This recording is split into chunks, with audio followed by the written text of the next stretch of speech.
And welcome to Stepping Stones Live interview. We're joining Caroline with our guest in Scotland. Stand by. Mics are hot. Stand by. Welcome to a Stepping Stones to Awareness show. I'm Caroline Stevens and I'm your hostess for the day with David Scott from Scotland. Now, David is going to be talking about the Integrity Initiative, which is a bit of an anathema, I think, to politicians, most politicians certainly. Integrity Initiative? Over to you, David, and welcome. I know you've been our guest before. You're from Northern Exposure. Over to you. Tell us more. Well, thank you very much for having me back on. Now, the Integrity Initiative is a big story we're covering in the UK column. And it came out of an anonymous hack, which was first publicised on the 5th of November. And it took a couple of weeks for the Russian media to pick up on this. And then the organisation themselves were forced to reply. So what they said is the Integrity Initiative was set up in autumn 2015 by the Institute for Statecraft in cooperation with the Free University of Brussels to bring to the attention of politicians, policymakers, opinion leaders and other interested parties the threat posed by Russia to democratic institutions, the United Kingdom, across Europe and North America. The Integrity Initiative aims to unite people who understand the threat in order to provide a coordinated Western response to Russian disinformation. Oh, right. Hang on. Let me just stop you there then. So you're talking to us. We're here in Wiltshire. Of course, we've got the allegations of Russian poisonings. Has this provided a catalyst, an excuse, if you like, for this initiative? Well, no, it predates it. It was 2015, right? It was founded in 2015. Right, so, okay. Right, and it just to finish off, I was saying this, a Western response to Russian disinformation and other elements of hybrid warfare, okay? So we're at war, it's just a new type of war, right? This is the view, this is the mindset. 2015, now, so that was the general election time, was it, around then? Yeah. Now, so the way this organisation is working is it sets up a cluster of other organisations. Okay, so it's not one organisation having a view is an opinion, but you have a cluster of organisations all having the same view. That's a consensus, and it's then reported in the media. Now, what this leak showed is that the Integrity Initiative is being run by and funded by the Foreign and Commonwealth Office, amongst others, the United States State Department as well. And it involves senior military, senior people in academic life, journalists. David Aronovich, for example, is one of their members. The non-governmental organisation, tax-exempt foundations, and also people who are best described as spies, people in intelligence. So are we looking at MI5, MI6? Yes, we're looking at all of these, all of the three-digit acronym organisations are involved in this. Now, and it's forming a cluster of organisations all across Western Europe, and it's all directed at Russia. Okay.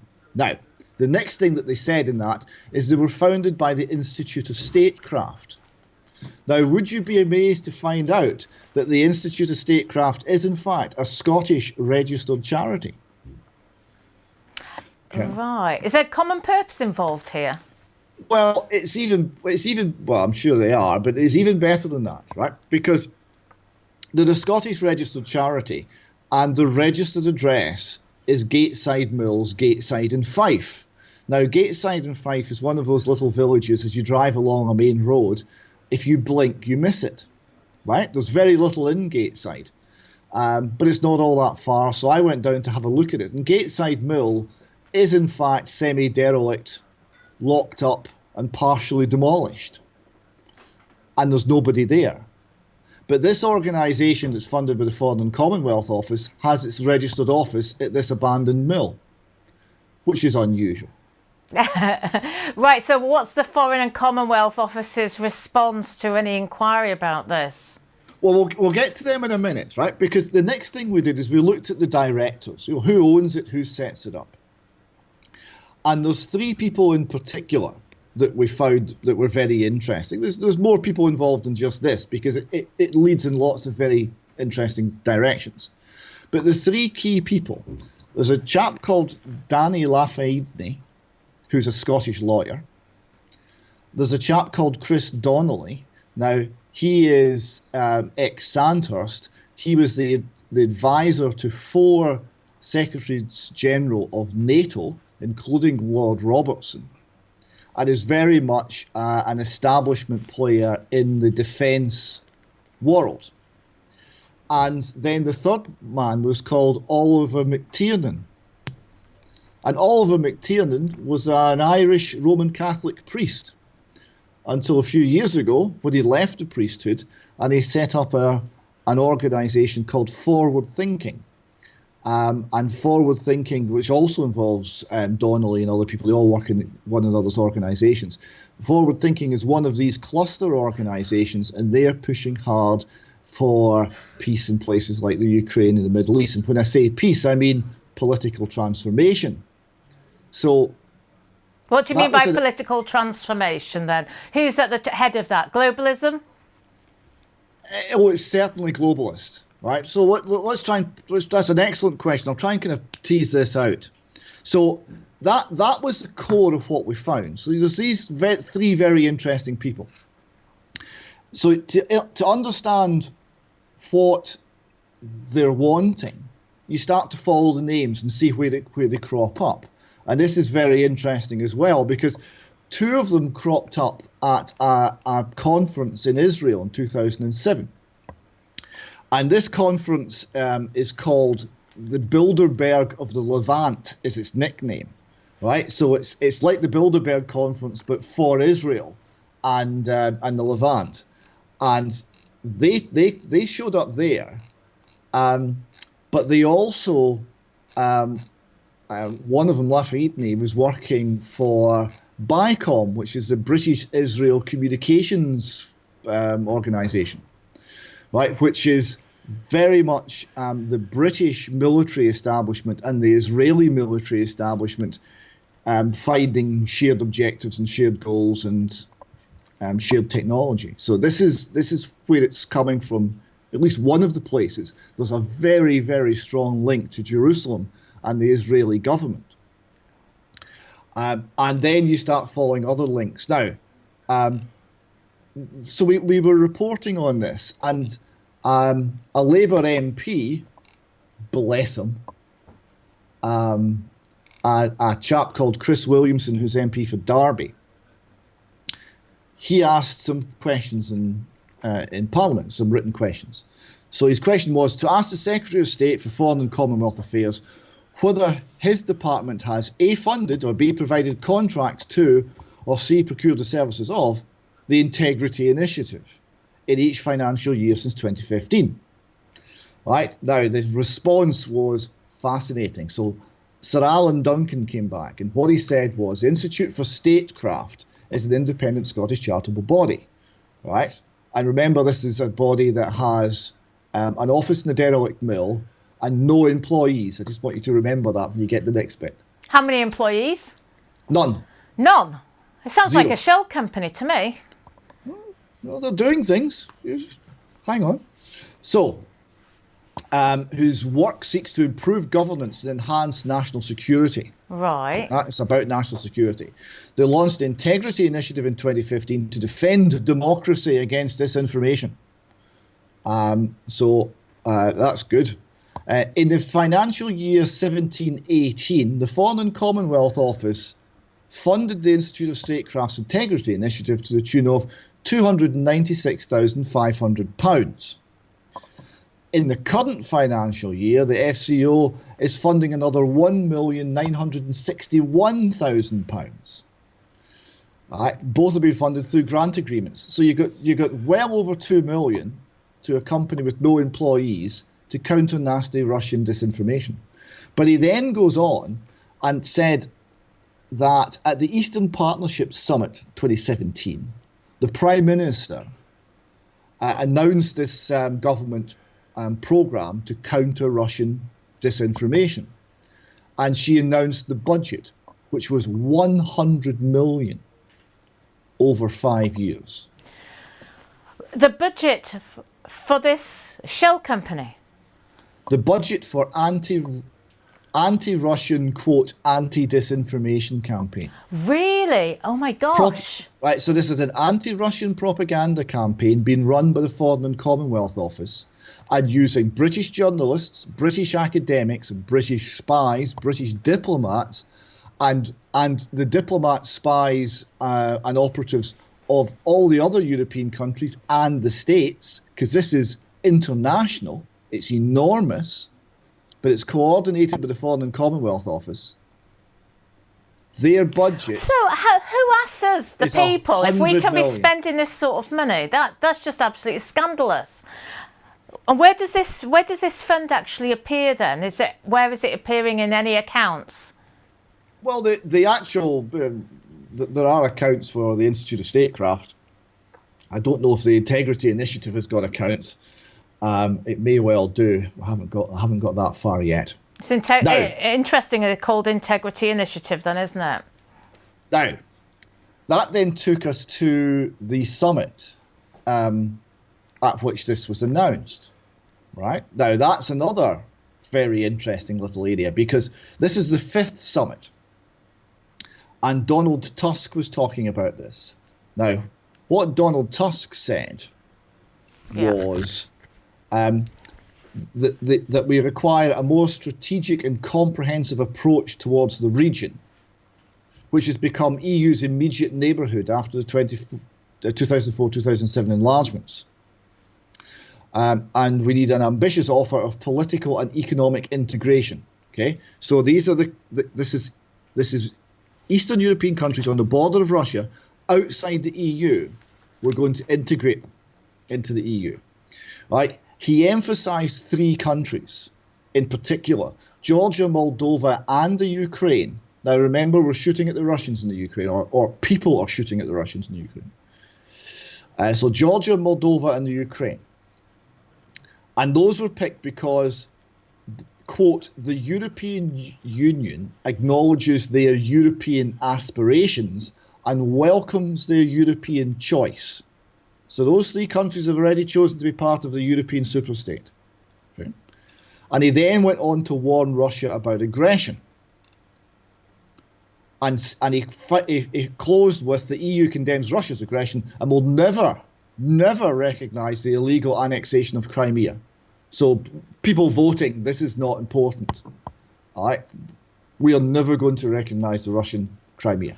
Right? So that means perpetual conflict with Russia on some level. Now when you get to what number 10 said, they put out a press release the day before this conference, 23rd November 2017. All right, and it said the following. As the UK prepares for its exit from the EU, Theresa May will also welcome the unified approach to tackle threats and attempts of destabilisation from other foreign powers like Russia. Right? So it's a unified approach. Defence is a unified approach.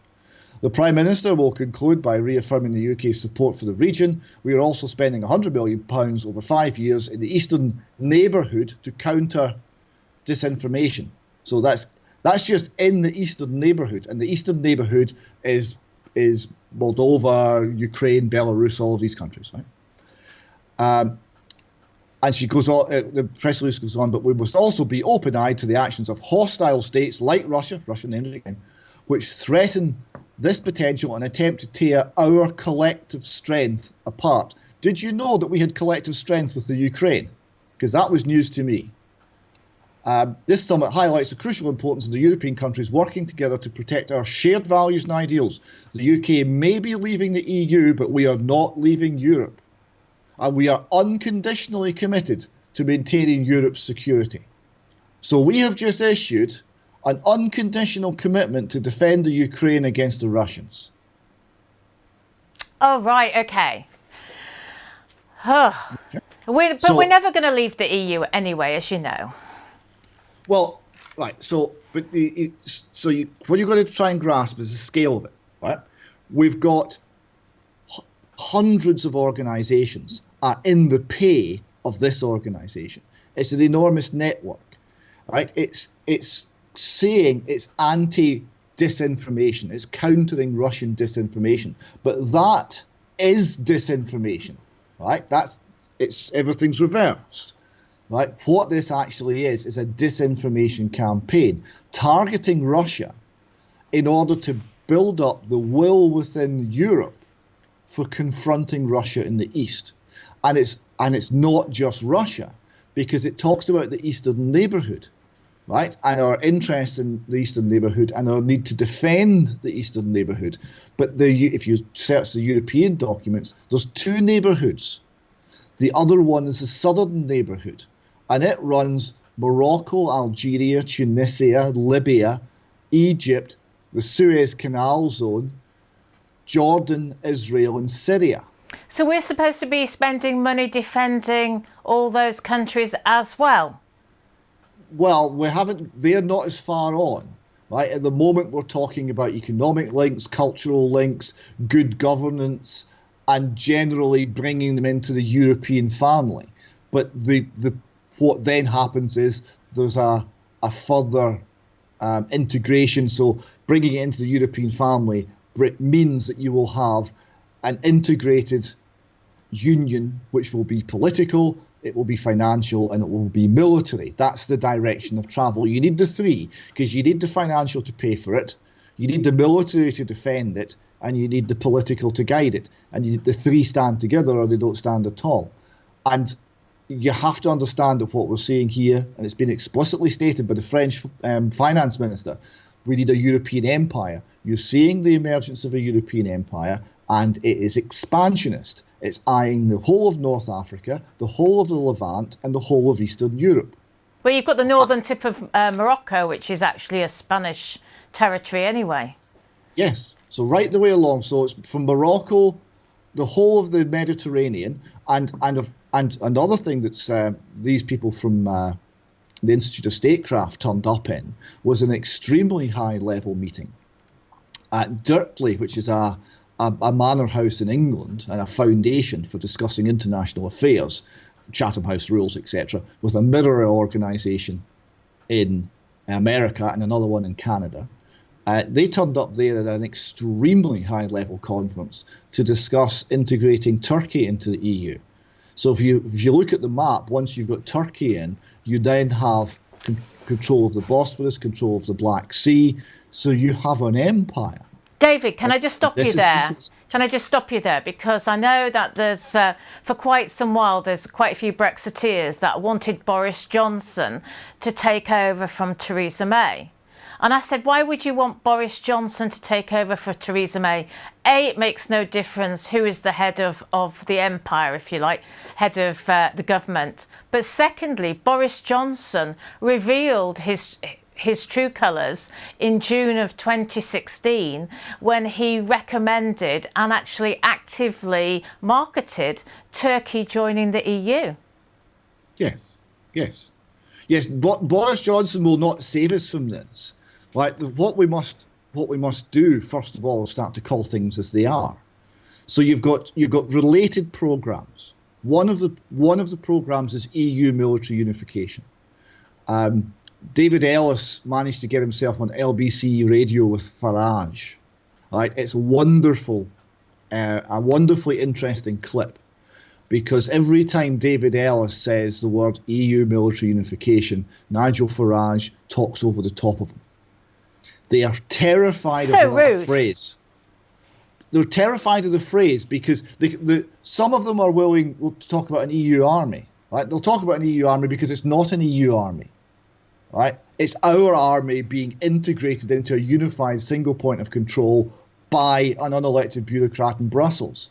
Right? It's not that there is a European army, it's we lose our army, we lose our independence. So EU military unification is one line in this. Another line is the fact that this enormous disinformation campaign is being run to change the way that the whole of Europe views Russia and to stir up trouble in the East. Okay? And we've got to not fall for it. Now, there'll be other aspects to this expansionist regime. But one of the things that becomes quite clear, the more you look at this, the clearer it becomes, is that there is a large-scale foreign policy transformation underway. And it's one that's never been discussed in Parliament, let alone with the British people. No. And it's been run by semi-public, semi-secret organisations. It's been run via Chatham House rules discussions, and it's been run via this cluster of organisations pushing the agenda, with a compliant press who are involved, pushing the agenda to move towards what? Towards a conflict with Russia.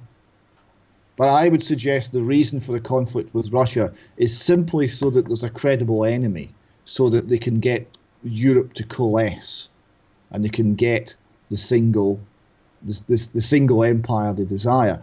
Now, why some of the British elite are selling out to this is a good question, and I don't actually know the answer to that. I've got some. What was the question? Why are the British selling out? Why are the British elite selling out? Well, do they think that they're going to be protected from the impact of World War III? Well, maybe this is it. I mean, why did it's a bit of a segue, but why did the Jewish leadership sell out in the Holocaust? Right. One of the stories of the Holocaust is the Jewish people, by and large, were magnificent, and the Jewish leadership was craven. Right. And what was happening was, well, you can be foremost amongst your people. And that was enough to buy the elite. That was enough to buy the Jewish elite.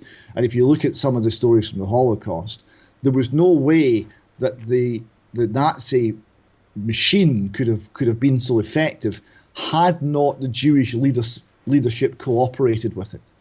The Jewish leadership that were trusted by the Jewish people cooperated with it.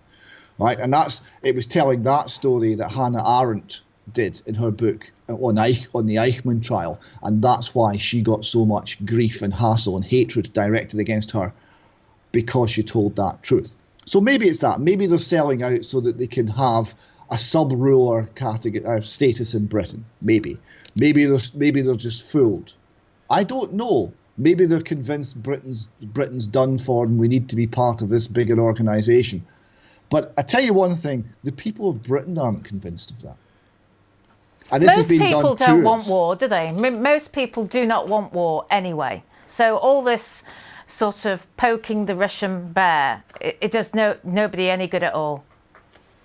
War and servitude is what's on offer, because the war is only to generate the power of the state, the European state.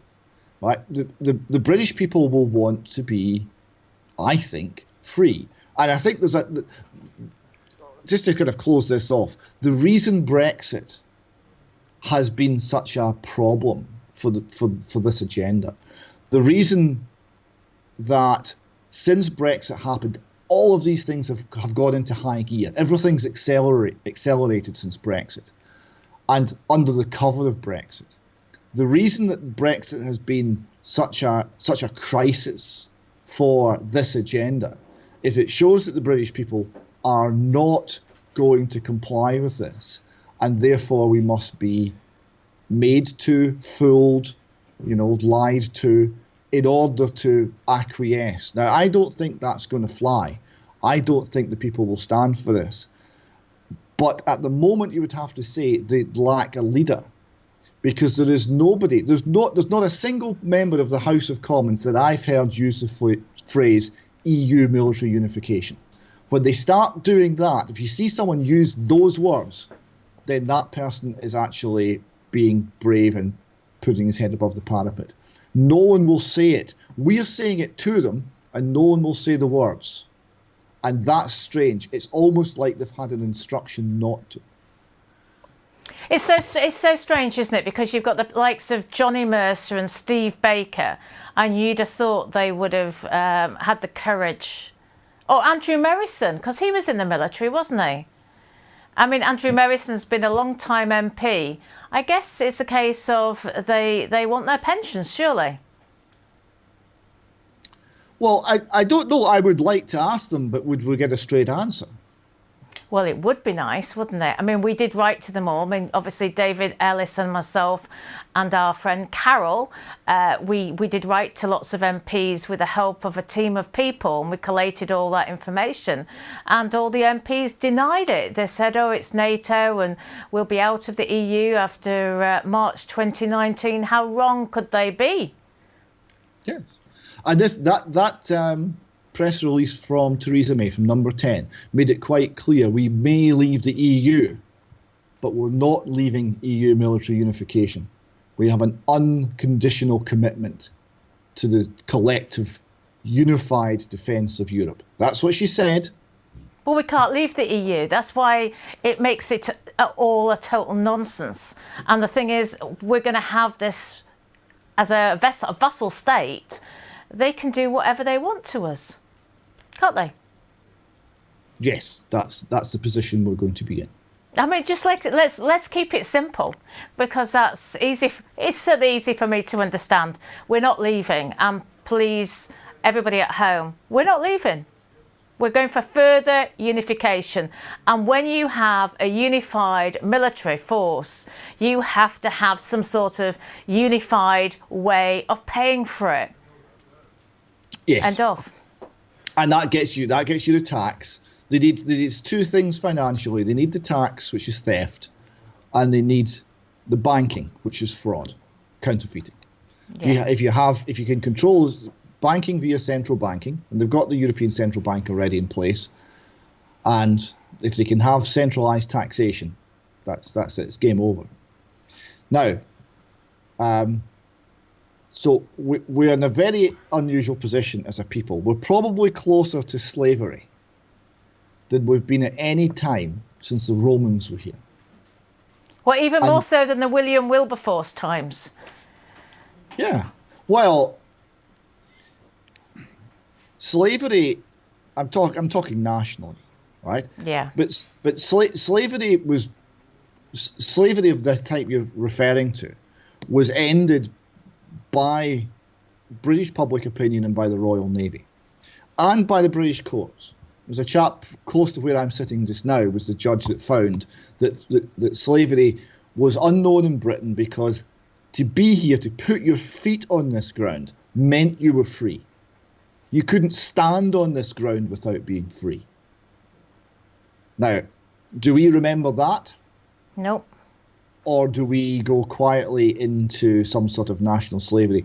It'll be very interesting to see which way this goes. Well, I've just been interviewing John Hurst and the constitutional expert, and we were talking about, is rebellion ever lawful? And apparently it is. Yes, I mean there are cases where you need to make a stand. Now, but before we even get there, right? We've got ideas, we've got intellectual work to do. We have to make people aware who they are, what this country stands for, what this people has stood for, and the fact that these principles are worth defending, and also the fact that they can be. If you listen to the Brexit debate, it's various forms of we are dependent on the Europeans. No, we're not. We have choices. We have to realise that. We want our freedom back. It's to have our own sovereignty back and not accept that Parliament is sovereign. And that's the bottom line, isn't it, David? So, David, what's the message we can sort of relay to the audience back at home now? I mean, you're based in Scotland. The message is very clear, right? We have this organisation called the Integrity Initiative, right? They've been founded by the Institute for Statecraft, but that then takes us into a web of dozens, hundreds, maybe even thousands of organisations, all funded by the governments, principally by the Foreign and Commonwealth Office, all pushing this agenda, which is an agenda which is not one that's been agreed by the British people. What we need is a huge open source investigation into this so that the links are made, that the people that are pushing this become known, what they're saying becomes known, so that they cannot any longer operate in secret.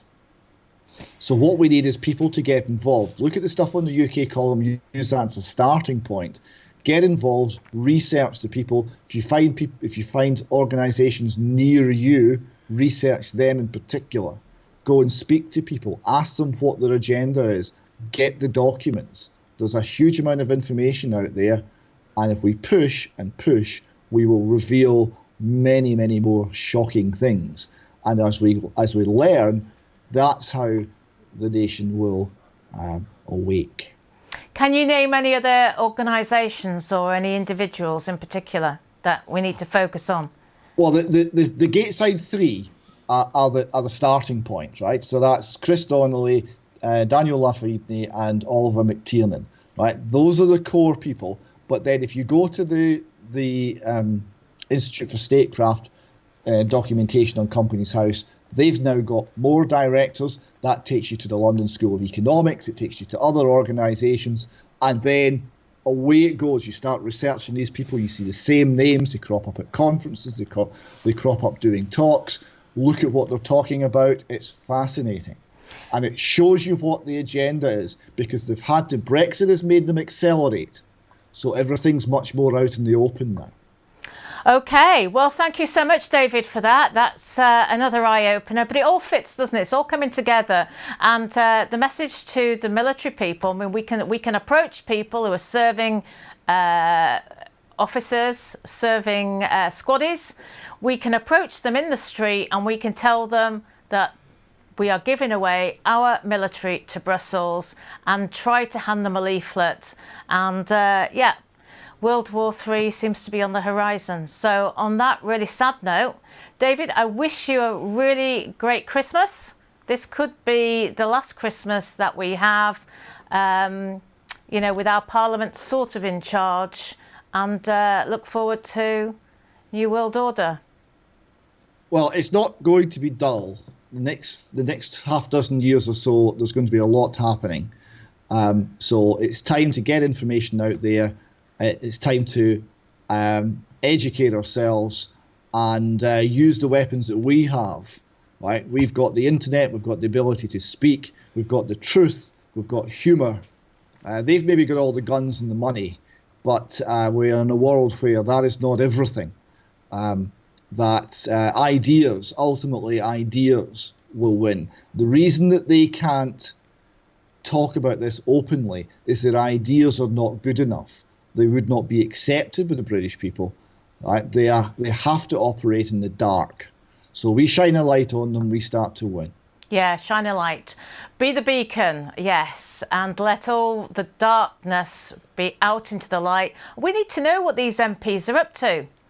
Thank you, David, once again, and look forward to seeing you again. And I'd like to say thank you so much to our audience who's been listening to David talk about the Integrity Initiative. I keep forgetting the word integrity because I just don't put politicians and the word integrity in the same sentence.